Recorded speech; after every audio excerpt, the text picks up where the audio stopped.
மாணவ மாணவிகளே, காப்போத்தா சாதாரணதர மாணவர்களுக்கான வரலாறு பகுதி 2 கட்டாய வினாவுக்குரிய பகுதி 12 புள்ளிகளுக்குரிய பகுதி. ஆவண்ணா பகுதி. முதலாவது ஏபிசிடி என்று வரலாற்று முக்கியத்துவம் வாய்ந்த தகவல்கள் தந்திருக்கிறேன். அதில் ஏ வந்து அபயகிரி விகாரியை கட்டிய மன்னன் பலகம்பாகு. பி இரண்டாம் உலகப் போருடன் தொடர்புடைய ஜெர்மனிய நாசிச ஆட்சியாளன் அடால்ஃப் ஹிட்லர். சி கண்டிராச்சியத்தில் நாயக்க வம்சத்தினரின் ஆட்சியை ஆரம்பித்து வைத்த முதலாவது நாயக்க வம்ச ஆட்சியாளன் ஸ்ரீ விஜயராய சிங்கன். டி கிபி 1946ஆம் ஆண்டு ஐக்கிய தேசிய கட்சியை நிறுவிய தலைவர் டிஎஸ் சேனநாயக்கா.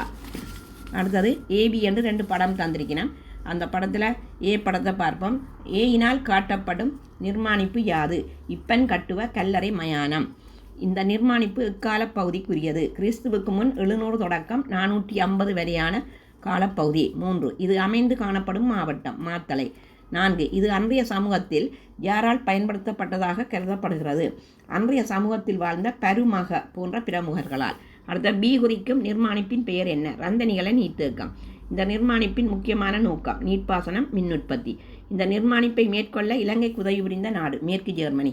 இந்த நிர்மாணிப்புக்கு கிழக்கு பக்கமாக காணப்படும் அணைக்கட்டின் பெயர் மினிப்பே அணைக்கட்டு. இந்த வீடியோ உங்களுக்கு பிடித்திருந்தால் லைக் பண்ணி ஷேர் பண்ணி மறக்காமல் சப்ஸ்கிரைப் பண்ணுங்கள். நன்றி.